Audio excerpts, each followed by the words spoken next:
예, 반갑습니다. 네. 갑자기 꽉 차가지고 부담스러우실 수 있는데, 우리 김은태 목사님과 또 유경아 사모님까지 이제 20대부터 같이 친구로 제 아내랑도 이제 그때는 뭐 서로 미혼이었고 같이 어릴 때부터 교제했던 친구 사이고요. 특별히 제가 더 우리 은태 목사님 좋아한 여러 가지 이유 중에 저보다 등치가 큰 사람이 쉽지가 않은데 단체 사진 찍을 때 항상 은태 목사님 옆에 숨어 있으면 날씬하게 나와가지고 제가 더 사랑했던 지금 은태 목사님이 살을 싹 빼가지고 제가 더 이상 숨을 수 없게 되는데 너무 감사하고요. 이렇게 최선을 다해 준비하고 이렇게 막 그 설레는 그 예배의 모습에 또 그런 예배의 말씀을 전할 때 설렘과 긴장이 있거든요. 그래서 이렇게 말씀을 전할 수 있어서 제가 너무 좋고요. 진심으로 감사합니다. 우리 양옆에 앞뒤에 지들고 한 번만 인사하겠습니다. 진심을 담아 아름다우십니다. 서로 아름다우십니다. 네, 진심입니다. 여러분 너무 아름답습니다. 예. 오늘 말씀은 예레미야서예요. 예레미야서는 선지서는 쉽지가 않죠. 선지서 읽으면 다 좀 우울한 내용입니다. 왜냐하면 이스라엘 백성들이 당시에 이제 배경이 이스라엘 백성들인데 이스라엘 백성들이 하나님의 말씀대로 잘 살았다면 문제가 없지만 잘 못 살으니까 잘 살라고 그렇게 하면 안 된다고 전하는 것이 이제 선지자들의 몫이에요.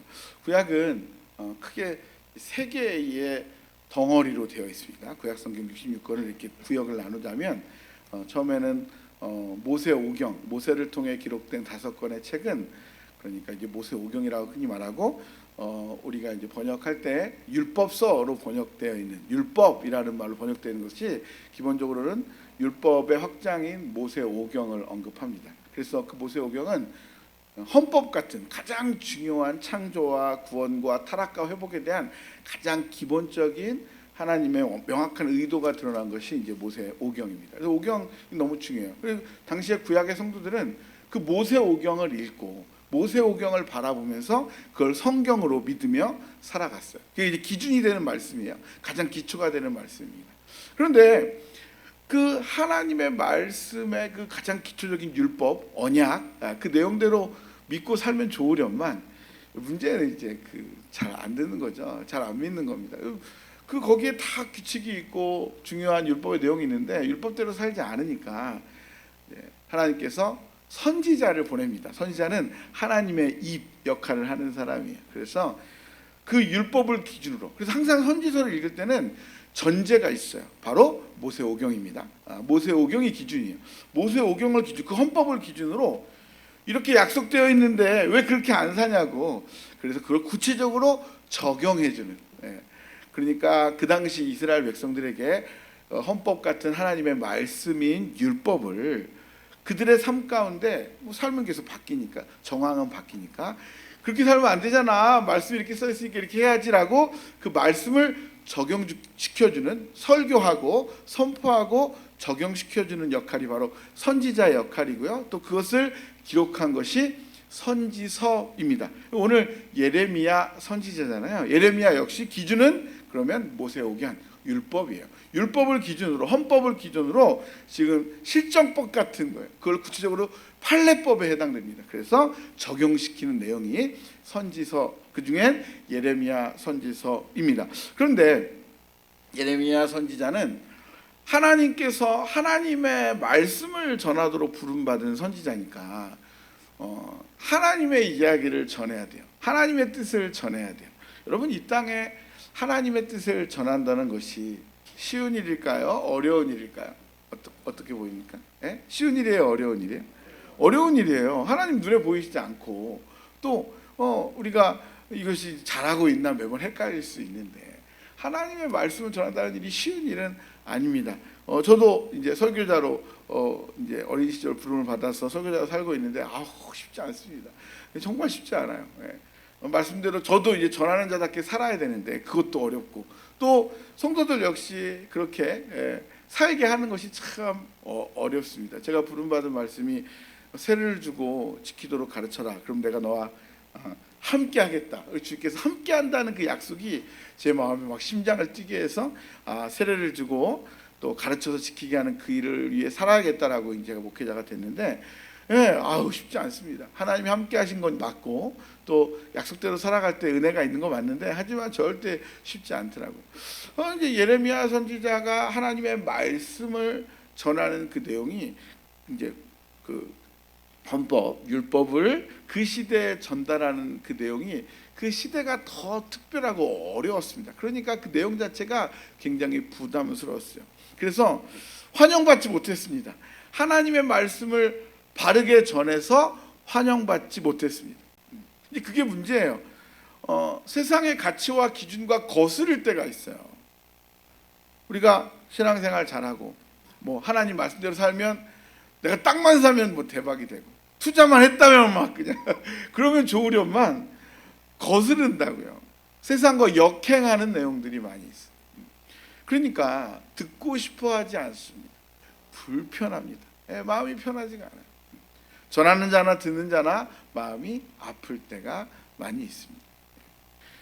예레미야 선지자의 상황은 더욱 그러했어요.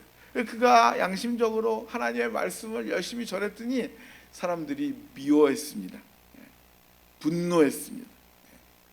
얼마나 심각한 상황이 벌어졌냐면, 예레미야 선지자를 죽이려고 했어요. 왜냐하면 그들이 듣고 싶어하는 얘기를 해주지 않았거든요.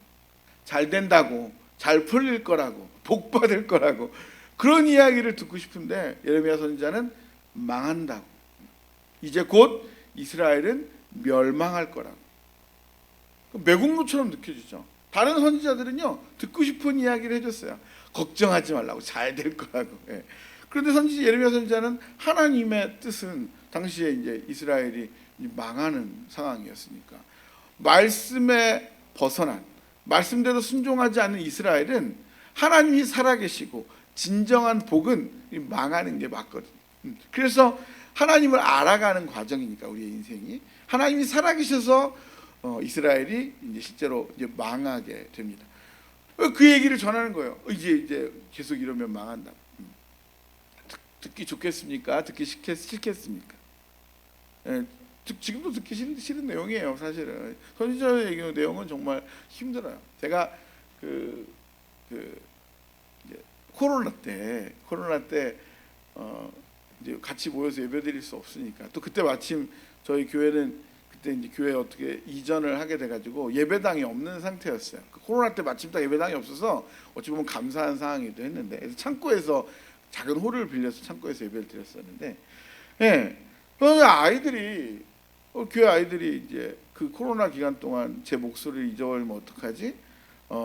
그래서 어떻게 할까 고민을 하다가 매일 저녁에 성경 동화를 만들어서 이제 그 파일로 보내줬어요. 아이들이 적어도 목회자의 목소리를 잊지 않았으면 좋겠어서. 그래서 창세기 1장부터 시작해서 어떻게 하면 아이들이 그 이야기를 들을까 하다가 이제 컨셉을 잡았죠. 이렇게 했습니다. 제가 좀 각이 없는 편이잖아요, 얼굴이. 그래서 동그란 목사와 함께하는 잘 자요 성경 동화예요. 이렇게 해서 동그란 목사 부캐를 만들어서 그렇게 해서 매일 밤마다 창세기 1장부터 녹음을 해가지고 이제 파일을 보내줬어요. 그럼 아이들이 그거 들으면서 이제 자게끔 목소리를 저의 목소리를 잊지 않도록 하기 위해서. 저는 처음에 코로나가 이렇게 길어질 줄 몰랐으니까 그냥 창세기 정도 하면 코로나가 끝나겠지 시작했다가 안 끝나는 거예요. 매일 밤마다 그거 녹음하는 게 쉬운 일이 아닙니다. 정말 밤마다. 그래서 구약 전부를 했어요. 그러니까 코로나가 점점 길어져가지고. 근데 그때 할 때 제일 어려운 부분이 바로 선지서입니다. 구약에 제일 많은 양이 선지자의 글이잖아요. 선지서가 양이 많은데 다 슬픈 이야기예요. 힘든 이야기예요. 왜냐하면 이스라엘 백성들이 헌법 같은 토라, 율법서대로 살았으면 문제가 없었는데 대부분 말씀대로 못 사니까 그 적용하는 내용이 칭찬일까요? 훈계일까요? 그렇죠. 말씀대로 잘 살았으면 아유 잘하고 있네라는 칭찬이 있겠지만 말씀대로 제대로 산 적이 없어요. 구약의 이스라엘이. 그러니까 대부분 혼나는 이야기입니다. 이제 선지서를 녹음할 때마다 길고, 대부분 선지서가 제일 많거든요. 길고 그리고 다 혼나는 내용이니까 그걸 녹음하는 것도 쉽지 않았어요. 그래서 아이들이 나중에 저한테 이제 불평을, 컴플레인을 합니다. 예. 아, 언제까지 선지서만 계속 하실 거냐고. 구약을 차례대로 하다 보니까 선지서의 내용을 할 때마다 막 저도 막 녹음 중에 그런 얘기도 했어요. 얘들아 힘들지, 나도 힘들어 하면서 이제 이렇게 녹음을 했었는데, 여러분 선지서가 불편해요. 그런데 구약의 제일 많은 내용이 선지서입니다. 그 말은 따라해 보겠습니다. 하나님은 포기를 모르십니다. 이게 대전제예요. 아유 됐다, 넌 끝났다, 내가 은혜로 구원했는데 어떻게 그 모양이냐, 그런 적이 없어요. 하나님은 포기를 모릅니다. 그래서 또 말씀하시고 또 말씀하십니다. 놀라운 것은 말씀한다는 사실이에요. 몽둥이부터 들지 않는다고요. 인격적으로 우리를 사랑하여 구원한 하나님께서는 인격적으로 말씀하십니다. 그러면 안 되잖아. 선지자를 보내서 정신 차리고 잘 살자고, 하나님과 함께 살아가자고, 인격적으로, 억지로가 아니라 진심으로 그렇게 살아가게 하기 위해서 끊임없이 말씀해요. 그러니까 구약의 제일 많은 내용이 선지자들의 글이에요. 그 이야기는 참 사람도 고집스럽다라는 것과 동시에 하나님이 더 고집스러우시다.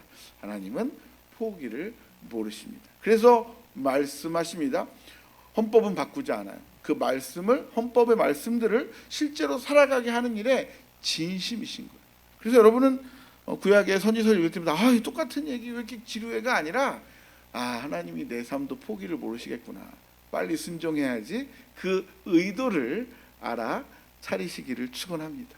그게 진심이에요.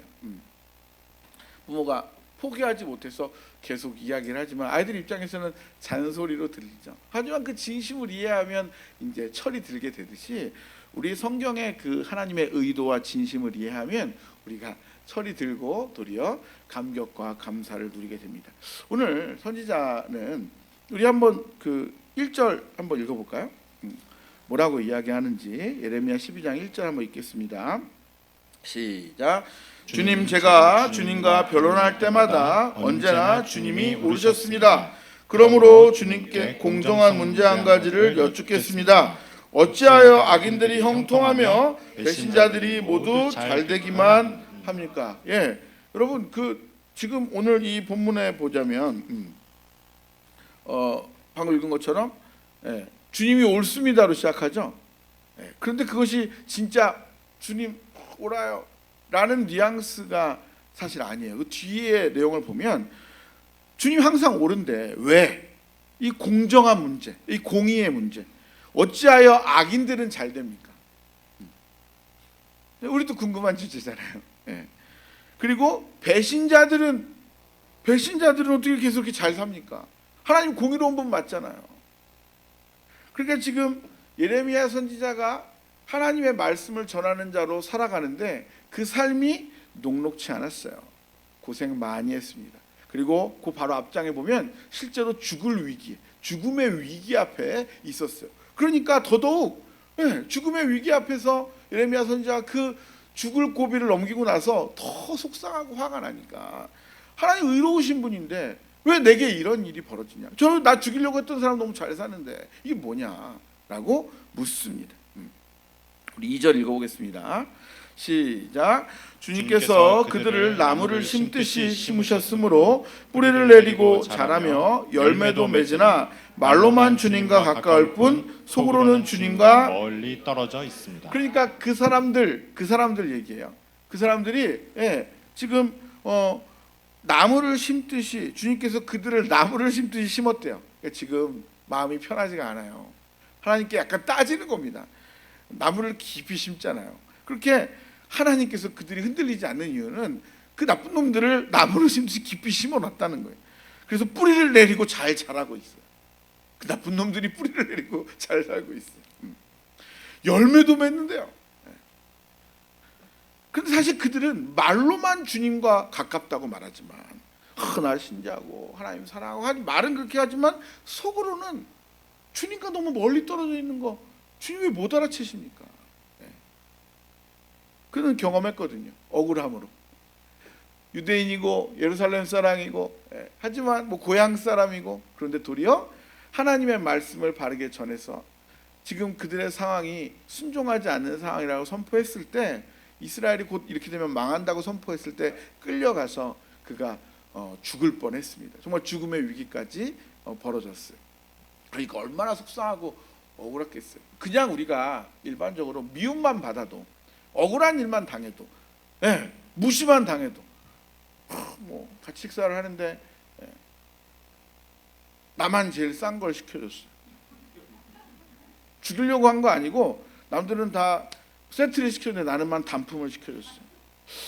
그 조금 전까지 되게 좋았던 사람인데 그 순간 저 사람이 안 되겠네, 이런 마음이, 우리는 그 섭섭함과 억울함이 굉장히 작은 일에 예민하게, 의도와 상관없이 때는 그렇게 여겨지기도 해요. 그런데 실제로 예레미야 선지자를 죽이려고 했다고요. 그 앞장을 나중에 한번 읽어보세요. 죽이려고 했어요. 그러니까 얼마나 화가 나겠어요. 내가 하나님의 입인데, 선지자인데 나를 죽이려고 했어요. 그런데 하나님 그 사람 잘 되는 거예요. 문제가 없는 거예요. 심판하지 않는 거예요. 아니 저런 게 교회에 있다고.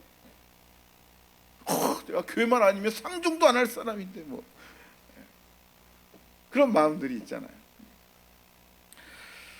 그래서 지금 설명하는 거예요. 하나님께. 하나님 공의로운 분인데 저 사람 하나님이 심어서 막 열매 맺는데 사실은 속은 시커멓다고. 하나님 왜 그거 모르시냐고. 마음은 주님과 멉니다. 이렇게 고발하고 있습니다. 막 머릿속에 고발하고 싶은 사람이 혹시 생각나시나요? 우리 3절 읽겠습니다. 3절 시작. 그러나 주님께서는 저를 아십니다. 주님은 저의 속을 들여다보시고 저의 마음이 주님과 함께 있음을 감찰하여 알고 계십니다. 그러므로 그들을 도살할 양처럼 끌어내시고 죽일 날을 정하셔서 따로 단란해 주십시오. 이제 내 PR 하는 거예요. 주님, 그러니까 하지만 전 달라요. 그 말입니다. 겉은 그렇지만 그들은 속은 주님과 멀지만 저는 주님 저 알잖아요. 우리의 기도의 내용이 그렇잖아요. 주님 저 아시잖아요. 저는 저 속 다 들여다 보여달라고. 저의 마음이 주님과 함께 있음을 주님 다 알고 계시잖아요. 저 진심이잖아요. 그러므로 그들을 도살할 양처럼, 그러니까 이제 저들과 달리 나는 하나님 편이니까 저 나쁜 놈들, 주님 잘 몰라가지고 뿌리밖에 하고 열매 맺게 하는 그런 놈들, 그러므로 그들을 도살할 양처럼 끌어내시고, 당시에 이제 양을 키우는 일반적인 문화니까 익숙한 표현을 쓰는 거예요. 도살할 양처럼 끌어내시고 죽을 날을 정하셔서 따로 갈라내 주십시오. 그 양, 그 나쁜 양 죽여달라는 거예요. 그리고 지금 여기서도 티가 나게 표시해달라는 거예요. 날 정해놓고 일단은 분리시켜서, 그러니까 지금 내 마음에 그가 벌 받을 거고 벌 받을 게 확실함이 여기서부터 티가 나게 해달라는 거예요. 그 마음 너무 공감되지 않습니까? 죽을 날을 정해놓고 또 지금도 그게 티가 나게 해달라고. 그냥 두지 말아달라고. 이제 이것만으로는 혹시 부족해서 4절 한 가지 더 이야기합니다. 4절 읽어볼까요? 시작. 이 땅이 언제까지 슬퍼하며 들녘의 모든 풀이 말라 죽어야 합니까? 이 땅에 사는 사람의 죄악 때문에 짐승과 새도 씨가 마르게 되었습니다. 사람들은 자기들이 무슨 일을 하든지 하나님께서 내려다보시지 않는다고 말하고, 더불어서 이건 나만의 문제가 아니라는 거예요. 확장시키죠. 자연이 병들고 있어요. 세상이 다 알아요. 이렇게. 나만 미움받고 나만 미운 게 아니라 이 사람 없애는 게 공의롭고 이 사람 벌받는 게 자연과 우주가 살아나는 일입니다. 이렇게 더 명분을 플러스해서 어떻게 하든지 그 잘못된 그 원수들을 이렇게 벌해달라고 이제 고백하고 있습니다. 그리고 그가 도살할 양처럼 끌려가게 해달라는 그 표현은 바로 앞장에서 본인이 당했던 일이에요. 예레미야 선지자가 도살할 양처럼 끌려가 죽음의 위기에 있었거든요. 동일한 표현이에요. 그러니까 그 억울한 일을 나에게 행한 그 사람을 그렇게 입장 바꿔서 벌 달라고 그렇게 기도하고 있습니다. 여러분, 그 기도가 옳습니까? 어때요? 예레미야 선지자 훌륭한 분인 줄 알았더니 아니네, 그죠? 예? 첫 단추는 이겁니다. 옳다 그르다의 주제가 사실 아니고요. 이건 이제 관계적인 것입니다. 부모가 자녀를 사랑하잖아요. 그래서 자녀가 그 사랑을 전제로 요구합니다. 때로는 들어줄 수 없는 잘못된 요구를 하기도 하죠. 하지만 그래도 말 거는 것 자체로 아유 그러면 안 되지, 내가 다음에 더 좋은 거 해줄게. 때로는 잘못된 요구를 할지라도 사랑하는 부모님께 내 의지의 대상이라는 것이 티가 나는 진심의 그 마음을 고백하는 것은 주님께서 받으시는 줄 믿습니다. 그 근거는요 시편이에요. 시편을 보면 이런 시가 굉장히 많습니다. 하나님 억울해요, 원수 갚아주세요. 그런 시 되게 많아요. 그런데 시편은 하나님께서 구약을 크게 세 개의 덩어리로 제가 설명할 수 있다고 했잖아요. 하나는 헌법에다 내는 모세오경, 그리고 그 모세오경을 기준으로 이제 실제로 판례법 적용시킨 선지자들의 글, 그리고 마지막 덩어리는 이제 시가서라고 하는 시편들인데, 지혜서라고도 하는데, 그것은 하나님의 말씀인 헌법을 듣고 적용된 설교를 들었던 구약의 성도들이 그렇게 살아가면서 느낀 점, 하나님 고마워요, 하나님 힘들어요, 아유 의도는 알겠는데 그렇게 못 살겠어요. 그렇게 우리의 마음을 막 하나님께 적어 놓았어요. 찬양했어요. 때로는 억울함을 토해냈어요. 기도했어요. 그거를 하나님께서 모아서 이렇게 기도해도 돼, 이렇게 찬양하면 돼, 그거를 성경으로 성령께서 감동하여 받으셨어요. 그게 시편입니다. 시편은 우리들의 고백이에요. 그런데 그거를 우리에게 알려주는 거예요. 이렇게 기도하면 된다고, 이렇게 찬양하는 거 맞다고. 그런데 그 시편의 많은 내용이 불평과 불만도 포함되어 있어요. 그 말은 관계적인 거예요. 여러분 기독교 신앙을 잘 이해하셔야 되는데 아주 풍성합니다. 충만해요. 불평과 불만, 네가 원수 같지 말고 나한테 부탁해.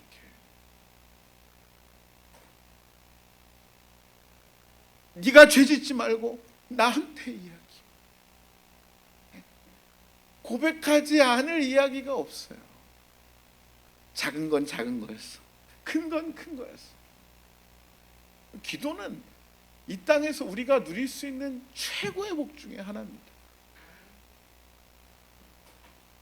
하나님이 보이지 않지만 나의 아버지고 내 인생 가운데 개입하시고 실제로 인도한다는 사실을 어떻게 경험합니까? 기도를 통해서 누리게 되는 줄 믿습니다. 예레미야 선지자가 억울함을 칼을 들고 내가 그놈 자식 내가 죽여버려야지 라고 하지 않고 하나님께 이야기한다고요.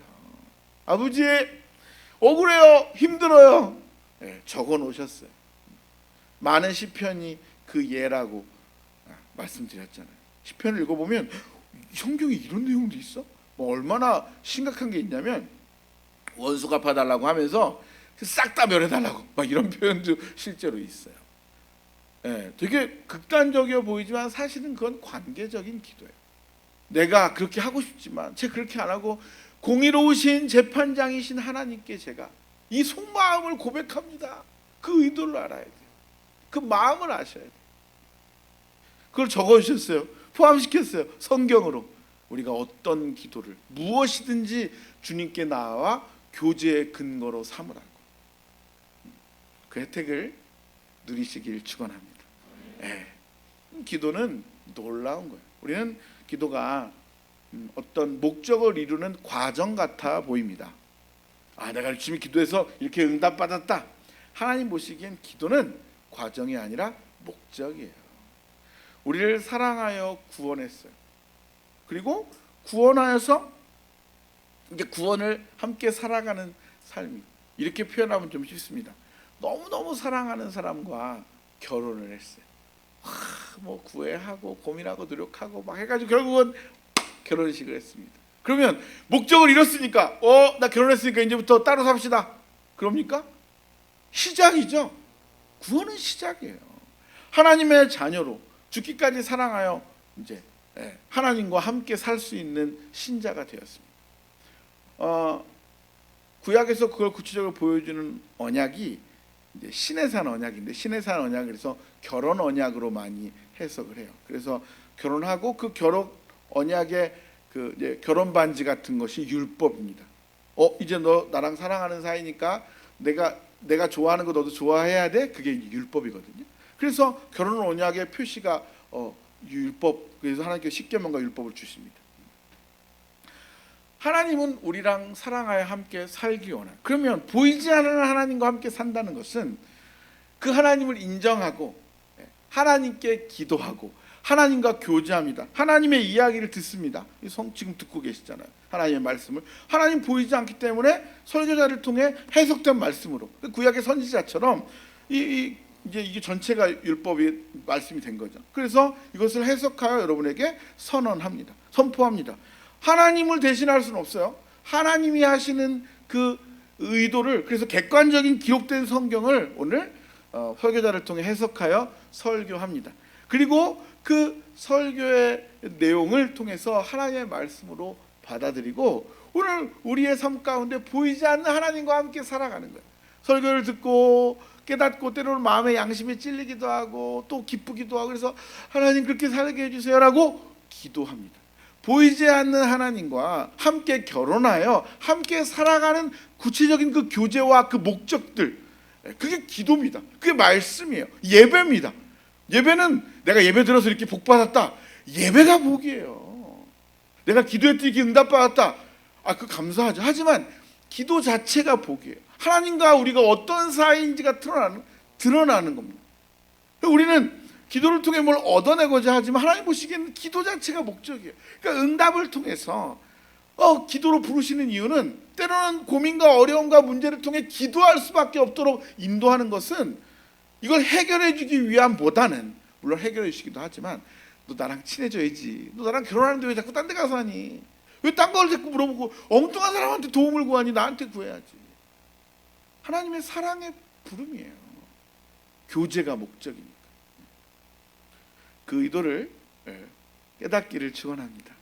그래서 많은 시편들이 무지막지한 이야기들이 있어요. 내가 그 얘기도 들을 수 있다는 거, 하나님께서. 무엇이든 가지고 와라. 나랑 친해지자. 네가 원수 같지 말고 내가 재판장 될 테니까 나한테 이야기해. 오늘 예레미야 선지자는 하나님의 말씀을 전하면서 외로운 삶을 살았지만 그는 그 억울함도 하나님께 고백함으로 하나님과 친밀해지는 거예요. 이것이 신자의 영광이고 혜택입니다. 구원을 하나님과 함께 살아가는 즐거움, 그 즐거움을 누리시길 축원합니다. 지금 제가 서론을 막 지금 끝냈는데 11시 54분이에요. 큰일이네요. 보통 설교가 몇 시 정도 마무리가 되나요? 12시 5분 남았네요. 진짜 서론인데 본론을 제가 최대한 빨리 해보도록 하겠습니다. 주님의 대답이에요. 기도에 대한 주님의 반응. 우리 5절입니다. 오늘 제일 중요한 구절이 5절인데 4절까지 하는 시간을 다 보냈네요. 5절 읽겠습니다. 시작. 내가 사람과 달리기를 해도 피곤하면 어떻게 말과 달리기를 하겠느냐? 네가 조용한 땅에서만 안전하게 살 수 있다면 요단강의 창이란 물속에선 어찌 하겠느냐? 주님의 응답입니다. 주님의 반응이에요. 이제 아마 예레미야의 반응은 그래 힘들었지, 내가 원수 갚아줄게, 그런 기대가 있었겠죠. 주님의 반응이 정말 예상치 못해요. 제가 예레미야 선지자 예레미야서를 공부하고 읽으면서 제일 사실 이 구절이 제일 인상적이었던 제 마음에 기억이 아주 그냥 충만했던 기억이 이 본문인데, 하나님의 대답이 이겁니다. 만일 네가 보행자와 함께 달려도, 그러니까 걷는 사람과 함께 이렇게 같이 걷는 일반적인 인과에 어울리는 그냥 일반적인 삶이에요. 내가 노력하고 얻어내는 일반적인 삶. 그런데 일반적인 그런 삶에도 그 달리기와 그 경주도 피곤하다고 말한다면, 힘들다고 말한다면, 지금 그렇잖아요. 억울해요. 그러니까 이유가 지금 적들이, 저들이 날 괴롭히고 힘들게 하고, 일반적인 방식이잖아요. 일반적인 미움과 사랑의 일반적인 세상의 룰이라고요. 그런데 힘들어요. 지금 억울해요. 짜증나요. 그러니까 지금 기도하고 있어요. 하나님께서 대답하는 거죠. 너 그런 걸로도 힘들다고 하면 어떻게 능히 말과 함께 달리겠느냐, 말과 경주를 하겠느냐. 그 당시의 시대에 자동차는 없었으니까 제일 빠른 건 말입니다. 말과 함께 경주하겠느냐. 네가 평안한 땅에서 힘들다고 하면, 평안한 땅에서만 안전하다고 말한다면, 요단강의 창이란 물속에서 홍수가 나고 세상이 복잡해질 때는, 그러면 그때는 어떡하려고 그래. 정말 처음 이 본문 읽어서 저는 와, 위로하실 줄 알았는데 약간 섭섭했어요. 위로하실 줄 알았는데 지금, 그리고 죽을 뻔했으니까 위로해 줄만 하잖아요. 그런데 주님의 대답이 너무 엉뚱합니다. 말과 함께 달리겠네. 제가 이 말씀을 오래 묵상을 했습니다. 책도 많이 읽고 고민도 많이 했어요. 사랑하는 성도 여러분, 교회된 여러분, 은혜의 논리가, 우리의 존재와 구원의 크기가, 그 사랑이 우리를 이렇게 기대하고 계시는 줄 믿습니다. 세상의 이 이익과 원리와 기브 앤 테이크, 주고받는 그 정도의 수준으로 우리를 구원하신 게 아니잖아요. 그러면 구원받을 사람이 누가 있습니까? 주께서 우리를 사랑하여 구원한 게 논리적입니까? 보행자와 함께 걷는 정도예요? 신의 아들이, 창조자가 피조물인 우리가 그 하나님께 배반하여 등에 칼 꽂은 거예요. 그게 창세기 3장의 이야기. 하나님이 창조하셨는데 하나님이 다 주셨어요. 하나만 빼놓고. 그거 왜 빼놨냐면, 내가 신이 아니라 피조물임을 기억하게 하기 위한 은혜의 표시예요. 그거 없으면 내가 신인 줄 알거든.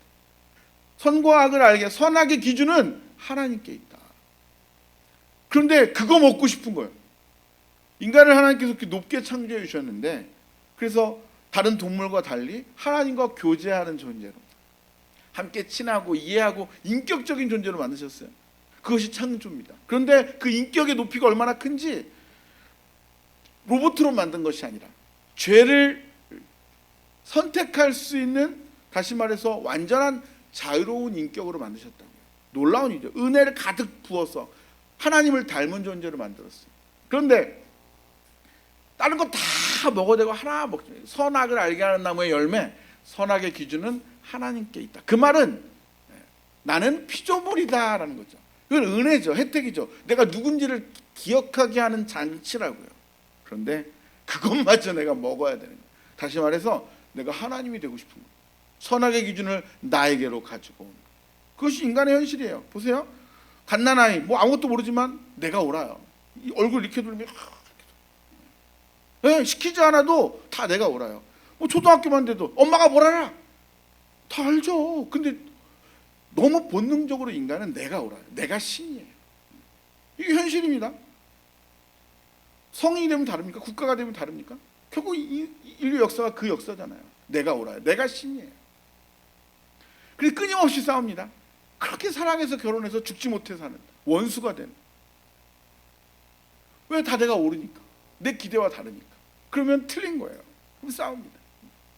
이 죄는 단절이에요. 그래서 회복할 수 없는 인간의 현실, 모든 상황에 죄가 묻어있는, 내가 옳아요. 그런데 하나님께서 그런 우리를 사랑하여서 그렇게 멈춰두고 영원한 죽음으로 향하는 우리를, 죄를 먹고 마시다가 죄인인지도 모른 채, 죄인의 특징은 내가 죄인이 아니라고 말하는 겁니다. 상대적인 의로, 내가 쟤보단 낫지, 그 의로 나는 괜찮다고 생각하는 것이 인간의 특징이에요. 그 어떤 그 책을 보니까 감옥에서의 이야기인데, 예, 거기 감옥에 있는 사람과 이야기하면 단 한 명도 내가 이 정도 죄를 지은 사람이 아니라고, 내가 억울하게, 다 모두가 억울한 사람들의 모임이라고 하더라고. 다 재판받아 왔지만 억울한 거예요. 다 내가 옳으니까. 상대적인 의로 내가 쟤보다 낫지, 그걸로 이제 만족하며 살다가 결국 하나님이 처음 아름답게 창조한 그 의와 분리된 인간의 현실은 영원한 죽음입니다. 하나님과의 분리의 완성이 지옥이죠. 죽음이에요. 완전히 결별되는 거예요. 도저히 고쳤을 수 없는 인간을 하나님께서 사랑하여서 독생자 예수를 대신 십자가에서 죽이심으로 하나님의 아들이 대신 죽어서 우리를 돌이켜 주셨어요. 그게 구원이고 은혜고 바로 저와 여러분 교회의 정체성입니다. 신의 아들의 죽음으로 우리는 새 생명을 얻었습니다. 죄인임을 깨닫게 돼요. 여러분, 회개가 얼마나 놀라운 건지 아십니까? 난 법 없이도 살 사람인데, 그런데 더 잘 사는데 계속 죄인이래요. 내가 은혜 아니면 안 되는 거예요. 하나님의 크신 사랑을 만나고 나니 나의 연약함이 보이는 거예요. 그 의로움 앞에 도리어 내가 회개하게 됩니다. 그래서 회개는 도리어 신자의 특권이에요. 은혜를 알게 된 거기 때문에. 본론한다고 하고 자꾸 서론 또 하고 제가 그러고 있어요. 알려주고 한 번밖에 설교를 못 해야 되니까 제가 지금. 네. 그래서 신의 아들이 대신 죽어서 우리를 구원했습니다. 여러분, 구원의 크기가 얼마나 높은 것인지, 얼마나 높은 것이 시간을 넘어요. 그래서 영원하다고 말합니다.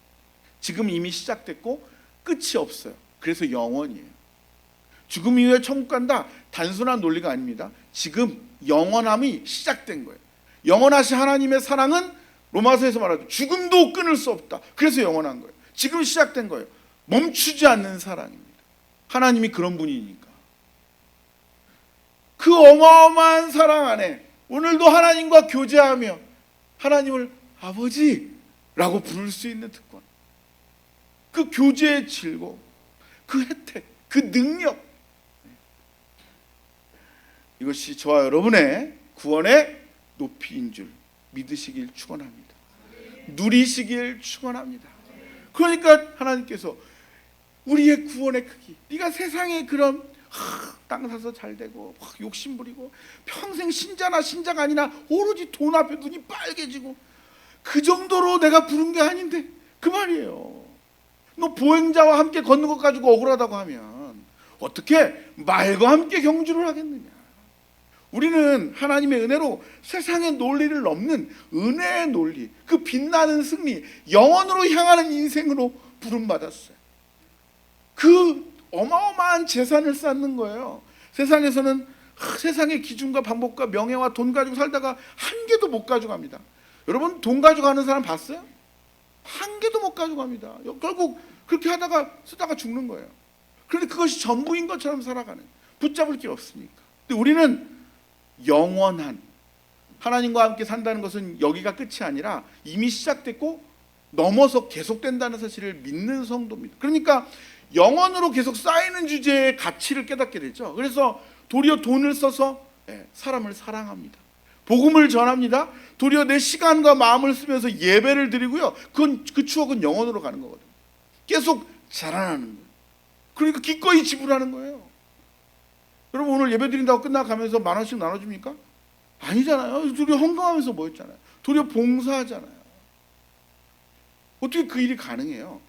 주께서 지불하신 은혜가 너무 크니까 내가 너무 고마워서 할 수 있는 최선으로 반응하는 거예요. 그러니까 주님의 이 내용은 사실은 기대고 사랑의 크기예요. 그럴 만한 거예요.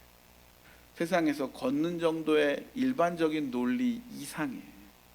나는 네가 말과 함께 경주하게 구원했는데 고작 지금 억울하다고 이렇게 그러면 안 되잖아 라고 주님의 애틋한 기대와 사랑의 의도를 들으시길 축원합니다. 그럴 만합니다. 우리의 구원의 크기가 그래요. 신의 아들이 핏값으로 산 그 구원의 높이가 그래요. 근데 그거를 왜 자꾸 돈이랑 바꾸려고 하십니까? 없어진 집 크기로 바꾸려고 하십니까? 그 정도가 아닌데 주님이 안타까운 마음으로 우리에게 말씀하십니다. 말과 함께 달리는 존재라고. 우리의 구원은 세상이 감당할 수 없는, 세상의 것으로 치환되지 않는, 설명이 안 되는 거지. 그 아이들 성경학교를 할 때 최신자 아이가 끝나고 이제 한마디씩 하라고 했어요. 그랬더니 아이 하나가 우리 엄마 아빠도 아닌데 왜 이렇게 저한테 잘해줘요? 제대로 본 거죠. 오, 너무 귀했어요. 교사들의 사랑이, 그 진심, 아이들 보기에는 이상한 거예요. 너무 나한테 잘해주는 거예요. 그러니까 아이가 끝나고 한마디씩 하라니까 우리 엄마 아빠도 아닌데 이렇게 나한테 잘해줘요? 아이들도 압니다. 이 사랑의 크기가 다른 거죠. 우리 다시 한번 5절 읽어볼까요? 시작. 네가 사람과 달리기를 해도 피곤하면 어떻게 말과 달리기를 하겠느냐? 네가 조용한 땅에서만 안전하게 살 수 있다면 요단강의 창이란 물속에는 어찌하겠느냐? 주님의 그 진심을 깨닫기를 축원합니다. 우리의 삶의 수많은 고비들을 통해서 우리는 하나님을 의지할 수밖에 없도록 인도하세요. 그것은 저주가 아닙니다. 하나님 내게만 왜 이래요? 말과 함께 달리도록 우리를 기대하여 사랑하여 자라게 하는 과정인 줄 믿습니다.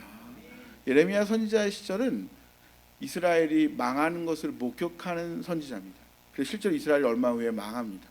얼마나 큰 무게. 그래서 그 이스라엘에 망한다고 예레미야 선지자의 사명은 여러분 곧 망합니다. 그 내용 말해야 되는 사람이에요. 누가 좋아하겠어요? 매국노로 오해받거든요. 다른 선지자들은 아유 잘 될 거라 걱정하지 말라고, 믿는 대로 복받는다고. 그런데 예레미야 선지자는 망한다. 그러니까 누가 그 이야기를 좋겠어요? 좋아하겠어요?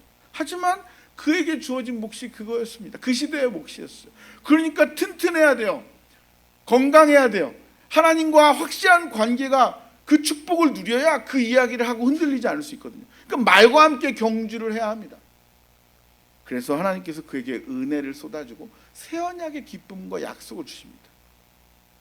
더하면 여러분 눈빛이 바뀔 것 같아서 제가 지금 5절까지밖에 못했는데 이제 끝까지 내용을 읽어보면 결국 그의 사명을 통해서 그 시대의 몫을, 그 어려운 상황 가운데 복음을 전하는 그 튼튼함, 망함이 아니라 살아계셔서 도리어 망한다는 사실. 그래서 하나님을 붙들도록 영원함을 누리도록 인도하는 역사적인 중요한 지점에, 그래서 그 역할을 감당하기 위해 우리를 튼튼하게 더 빛나게 인도하신다는 사실을 주께서 말씀을 통해 증명하십니다. 사랑하는 성도 여러분, 말씀을 마무리하겠습니다. 오늘 우리의 몫이 있어요. 시대가 하나님께서 우리가 2025년 지금 7월을 살아가고 있습니다. 우리 가정에서 이 크신 하나님의 복음의 크기를 드러내야 될 사람은 바로 여러분입니다. 누가 대신할 수 없어요. 하나님의 기대. 우리의 일터에서 세상과 다른 룰의 은혜의 논리를 보여주는 사람은 바로 여러분입니다. 우리 몫이에요. 예레미야 선지자는 그 몫 잘 감당해서 우리에게 기도하고 누렸다고 알려주고 있어요. 이제 우리 차례입니다.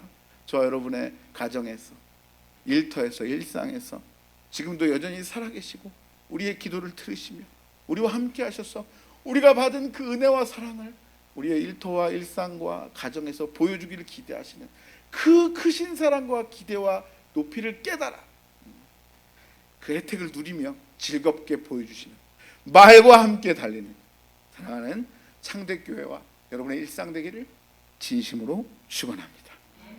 기도하겠습니다.